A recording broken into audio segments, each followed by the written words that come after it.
A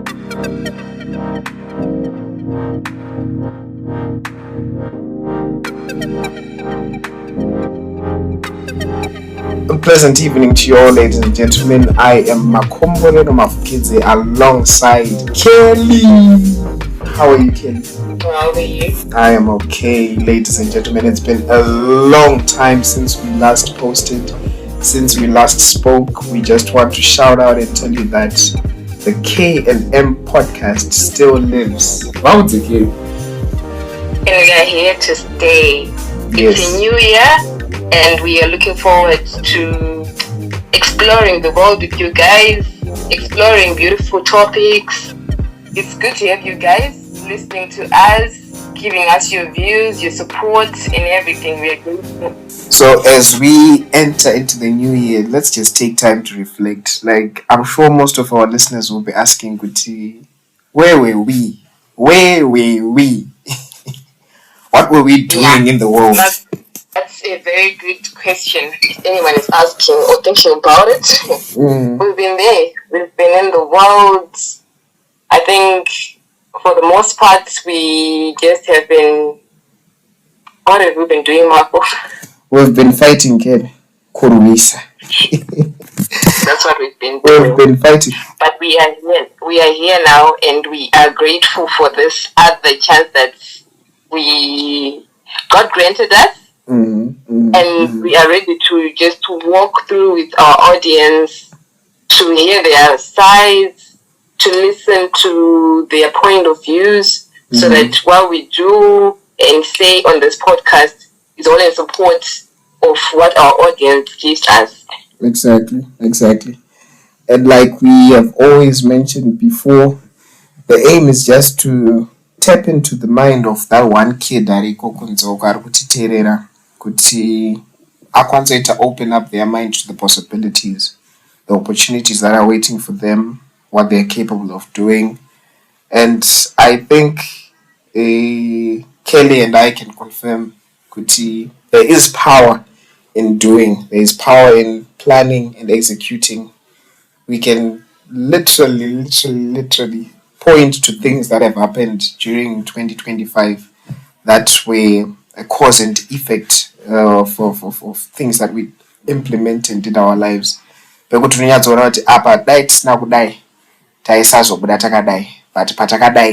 things went this way, that kind of thing.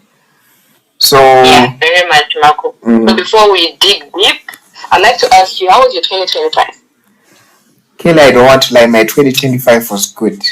Every time someone asks me something really reflective about 2025, I smile.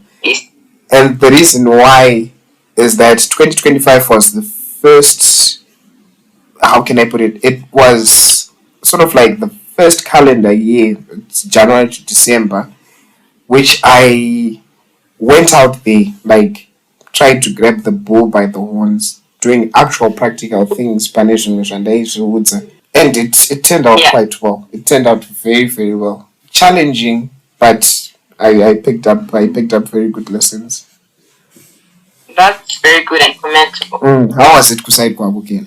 I've told you this before. Outside the mic, outside the audience, my 2025 has been one of the greatest years in my adulthood, in my early adulthood. So for 2025, it's a year that I started with the resolutions. You know, like those ones where you write 1, 2, 3, 4 up to I don't know how many numbers. Things that you want to achieve and all that. Yes, we may not achieve all of it. For example, in my space, I didn't achieve all of it. But there was the virtue of discipline that I worked with. For the whole of 2025. Not every day. It was hard on some days, but for the most part, I showed up. Exactly. I made sure what I wanted, I got. I went into the world and I started graving my shares. Things started falling in my favor, and I don't want to lie, overall, out of a 10, for the years that I've lived consciously. Consciously? I think I would rate 2025 with a good 7. Ah, that's nice. That's nice. That's nice. I was quite intentional, and I think I would applaud myself for how I lived my 2025. There's something that I liked that you mentioned, Kuti. Yeah. It wasn't all perfect. Like, it wasn't something that was just completely perfect during the entire year. I think one of the illusions that happens, and if you're someone who watches my YouTube clips, I am a motivational speakers and the likes. They tend to highlight the good times, like good times. When I worked, and things worked out well. But Kelly mentioned it was not always perfect. You find but 365 days, like straight up 365 days. If you're consistent for even half of that period, the results you will yield will change your life, honestly. Yeah. Half. Very much so. Not even 3/4 or what? Half chai. Yeah, just half. Just half. I remember this clip. Tara, this is a comedian who does this, who's on the podcast with Trevor Noah most of the times. Achitara Kuti, I wish 1/3 of the things you wish for are granted. Just 1/3. And then they were like, 1/3, it's a little. And it was like, if 1/3 of what you wished for worked out, I kid you not, you'd find Kuti, life is actually very, very good. No 1/3, just 1/3. It never has to be 100%. Exactly. So the 10 times you throw a dart, which aim for bullseye, even if you miss 9 times, kudos. Yeah. That's and there is a sense of joy that comes with you hitting the bullseye. Exactly.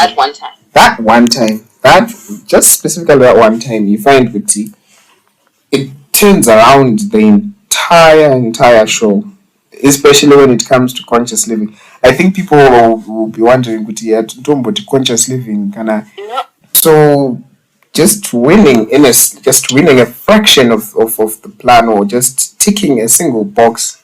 I remember, Kelly, I don't know if I mentioned this to you. I was reviewing one of my documents, my Excel sheets, ndichitasa tumabox twatinotika kuti chichaita. Then I came across one. I wrote it muna January, ndichitoseka kuti amen, pamwe zvinoita pamwe azviite. I almost came to tears ndichitokatika kabhoxi kako kuti aka kanhu aka ndakakataura ndatokatika, it came to pass.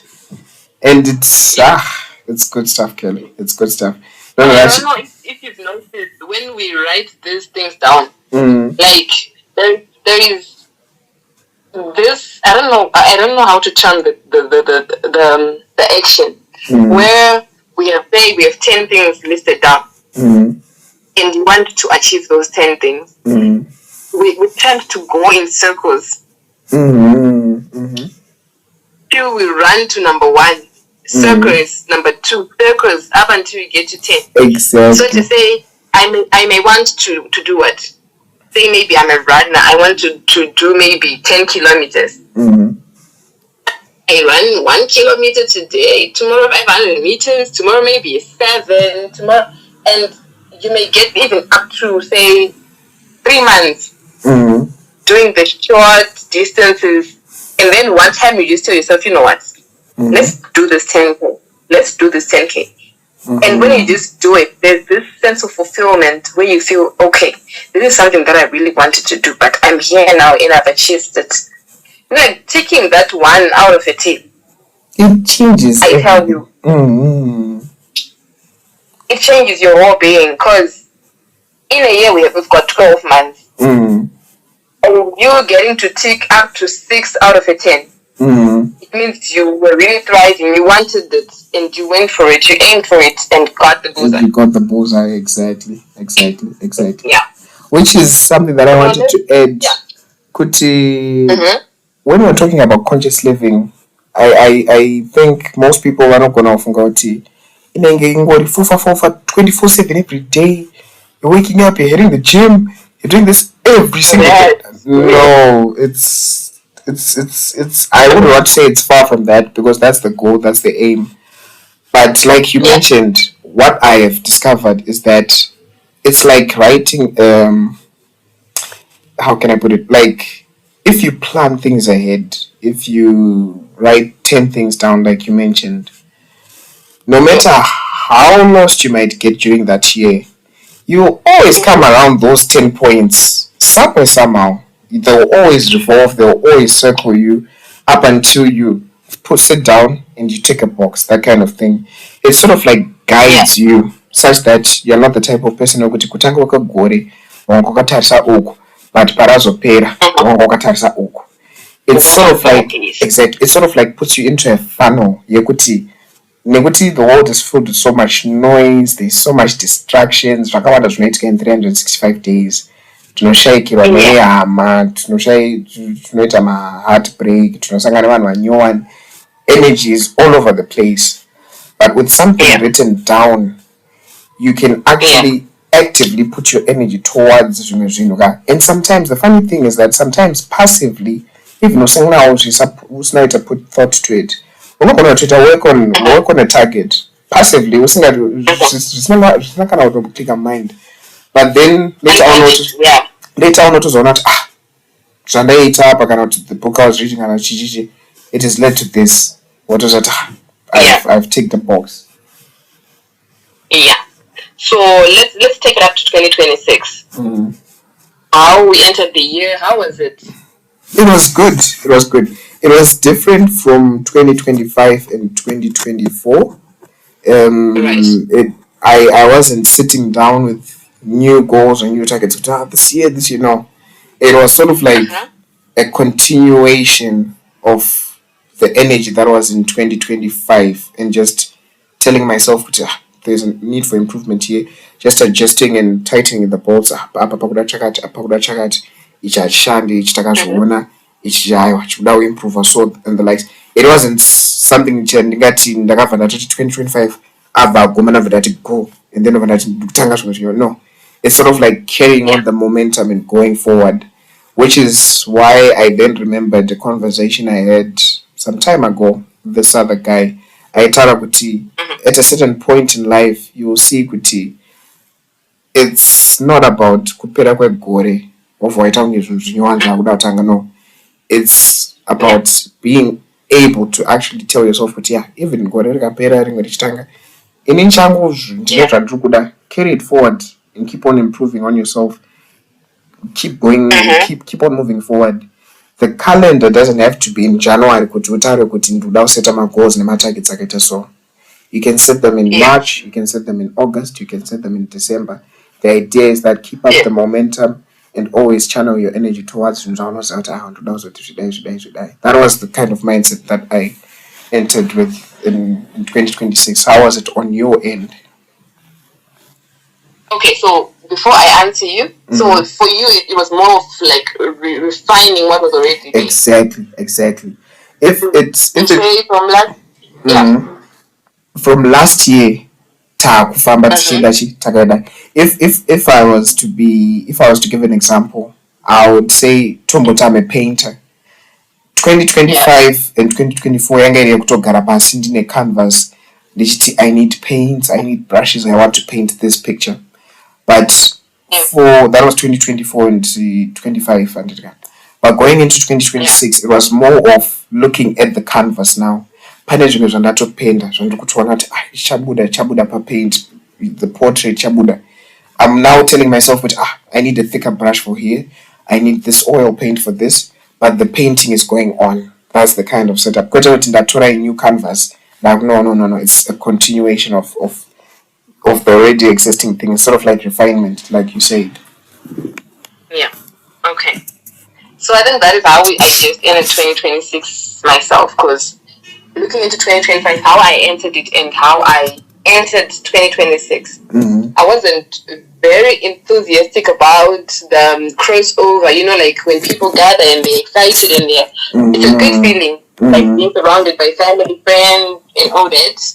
But for me, it was more of a calm and intimate crossover. I was by myself. reflecting on all the things that happened in where I thought I wanted to improve. I thought, okay, for most of the things that I didn't achieve on the list of goals or commitments that I wanted to take part in, it was mainly because I lacked discipline in some of them. So what do I need to do? I need to maybe try to be more disciplined. Be intentional about my discipline. In terms of finances, physical health, spiritual well-being, friendships, relationships in general, and just wanting to be better as a person. So I had things that they were okay in 2025, but I don't think that's my full potential. So in 2026, it's more of me trying to look at the brighter picture of who I am as a person and outside of myself. In terms of serving humanity and stuff like that. So projecting into 2026 before it even happens, I'm looking at myself as a better version than I was in 2025. In 2025, there's a word that you used that I when you said it, I smiled. For the listeners who are listening to this, I'm sure. I think the intimate, or I would say the close circle, knows that this item that I use each and every month. I sit down and I reflect and see how things. The KPIs. The KPIs, exactly. The KPIs. Kelly and a few people know these ones. And the word that she used is one word that actually popped up a lot during my 2025 KPIs. It was always about discipline. Discipline. You know what you want. Chakuleka execution. Pangupacho wa kotsira. Pangupacho wa ngosleka. That kind of thing. You have the tools, you have the motive, you have the reason, you have everything. But what's lacking is that you're trying to sharpen your mind and stay on your feet all the time, constantly. You're trying to build and make it a habit so that it's ingrained in you. If it's I read a book after that I cannot I do this. That was the key. That was one of the words that kept popping up. Discipline. Let's work on polishing up. You know what you need to do. Reward yourself for the moments that you do it. When you fall, pick yourself up, see where you fell, polish it up, then move on, that kind of thing. So, let's just say, for what we are looking at, in our year 2020, I think it's more of a calm era. I don't know if you feel it too. That moment where you feel aligned from like your past, your present, and where you're going. You feel there is sort of like alignment. Exactly. Sort of like a continuation, like a road that's, always under construction. You are looking at the destination. You know what you want, like you say. There's a destination where you feel, this is, if I get here, I think I'll, take the cocktails, mocktails, drink Fanta and Coke. Fanta and Coke. Yes, for the non-drinkers. You know what you want, and you know what you want to achieve at the end. So, as you were going, the process, that's where we then check ourselves in and say, as I'm going to this destination, these are the things that I'm going to do. Exactly. And you don't want your road to be boring. You don't want it to be black. You don't want it to be white. You want it to be colorful. Exactly. Exactly. You want it to be colorful. You want to enjoy it. The people that surround you, the things, the emotions, everything. You want to feel it in its fullness. Exactly. So that's when we say, let's cultivate in the important things. Let's keep adding the fertilizers to the important things. If there are relationships that you need to build that were broken, that needs to be mended, go for it. Exactly. If it's the money that's taking you back, let's find ways. Let's break and reconstruct and keep doing the big things till we get that money. If it's one thing that's holding you back, look at your monster, face it, and just slay the dragon. Slay the dragon, exactly.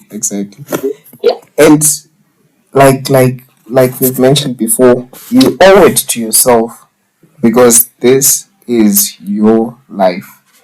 There is no one else at that steering wheel.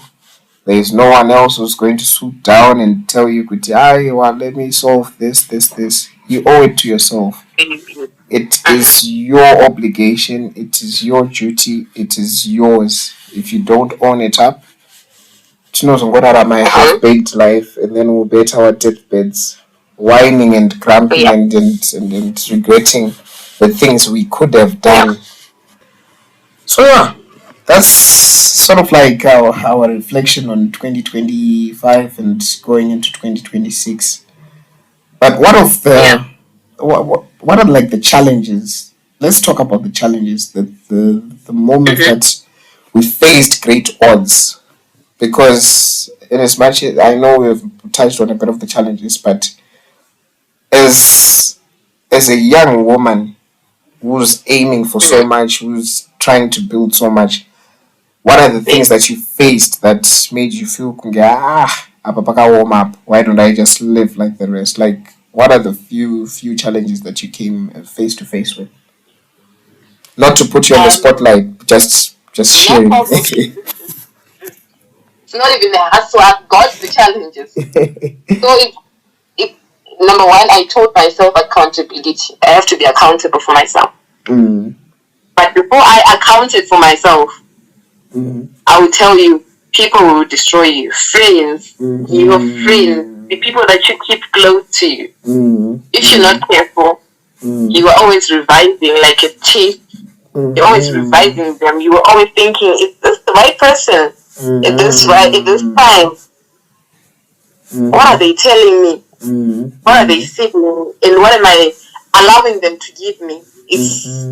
People have been one of my greatest enemies. Some people have been, Then I felt at some point that I was my greatest enemy. Because I hold the keys to my life. Exactly. But there's no give or take there. I am the CEO of my being.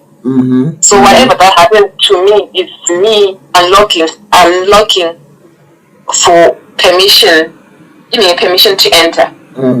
If it's bad friendships, I accepted to be a friend to one person who's inconsiderate, who's, manipulative, I did that. That was on me. So for everything that happens, I would give it to myself that I wasn't the best. I wasn't providing the best people to shield my being. I would tell you that. Yeah, that's deep. I like the part here with the accountability part. You put yourself on the spotlight for decisions made that brought my downsides. I have to own it up. Yeah, that's nice. Take ownership of yourself, because one day if you decide to, there is always this controversy where we say, we are victims to so much, The victim. I feel there is a certain age where we have to cut all of the bull crap. I'm always telling my friends that an orphan is an orphan. For example, your mom dies, your father dies, you're left alone, you're an orphan. But there's a certain age where being an orphan is, we cut it off and say, you can't tame yourself with that term. Leave it for the 5-year-olds, for the 50-year-old orphan. Exactly. I feel that's absurd. I second you, and I'm sure some people may find it. I have had a very, very long conversation with many friends of mine who like you mentioned, Kuti, if you become a victim of your circumstances, trust me, the world will step on you. It will walk all over you. People will take advantage of you. And if you label yourself as such, you will never get anywhere. At a certain point, you just have to stand up and tell yourself, despite all of this, I'm moving forward. Because if we're not saying that you are better than anyone or what, but if you are able to own up with yes, those people, and you take up that energy and you move forward, kudos. Wapedza sports watufamba. But if you use that as a reason to always be kept in the back seat, then it will never work out. It will never work out. Because that breeds a mentality then the world owes you something. And because because then somehow the world owes me something.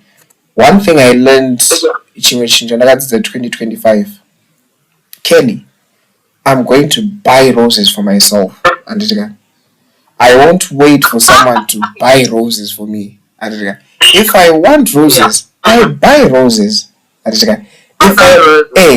if I want to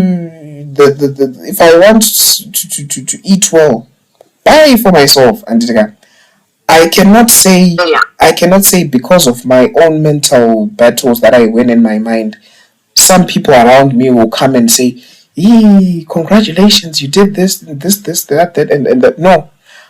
It is only I who knows how much it means to me. And it is only I who knows. So the amount of value that I put on my wins can only be put by me because I'm the one who knows the things that I went through. Same goes for the challenges. I cannot wait for someone could I express a kind of some sort of affection or what that I am dreaming of in my mind. It is my duty to love myself. It's the perfect right, even though it's total food. But it is my own duty to buy myself my flowers, to walk on that path alone, thinking about life, contemplating. It's up to me. If I leave it out to the world and the world doesn't do that, the world is letting me down, you see, when it is something that is me. So I think we are looking more at intention. Exactly. Loving myself first, knowing there are things that define me, but outside of those things, who am I? But also at the same time, on what you said, for example, the flower case study. If I like flowers, I'll buy myself flowers. Yes. But also at the same time, it's not that people don't want to buy us flowers. True. People don't know that we like flowers. Exactly. Yeah. People in our life act like geniuses, to be magicians, to just buy flowers magically. Understand that I like flowers. So that's where intention comes in. I like flowers. Maybe I'm not able to afford them at the rate that I want to get them any other day. But the people around me love me so much, and I see them maybe buying me food when I don't like food. But maybe if they knew what I really wanted, they would not be wasting their money on food. Rather, they would be buying me flowers. But do they know that I like flowers? Exactly. So I could go to my friend and say, you know what? Those pink roses, I think, that's me. That's me. On a third day, if you buy me those, I'll tell you when I get money, I'll buy you a rose rose. Exactly. That's it. Now Makono really loves pink roses. Any other day, when I'm gloomy, when I'm, Mako is going to buy me pink roses. Because I told them I like pink roses. I like pink roses. So it's more of intention. I see that the people around me, it's not like they just do things willingly. They love me, and that's a good thing. So let me be intentional about how I like my things. I'll tell them. But if no one is coming at it, one of those days I'll buy myself the roses. Because I can and I want to, and because I like them. Exactly. So your final words, Marco, to your attentive listeners. So my final words are that don't mistake the silence for an absence of motion. Kelly and Marco are in the world, making mountains move, building mountains, and pulling down other mountains. Not pulling down, but restructuring and doing the most. So this year we're aiming to try and push more content and reach out to you. It's not about blowing up or getting a million views or the likes, just that one listener. We always say that it's just for that one listener. Achachinj will pay you. We'll be reaching out, we'll be creating more content, we'll be putting out some stuff out there. And watch the space, we are coming. Yeah, definitely. And from you, Kelly? I'm just happy to be here with you, Marco, with our listeners, our now friends. Mm-hmm. It's good to be here, and we will be staying. Like I said, we are here to stay. Mm-hmm. So for this year, I'm just hoping we'll, roll with it and see where the road takes us. Exactly. And from me and Kelly, that's it for today. Thank you so much. That's the K&M Podcast 2026.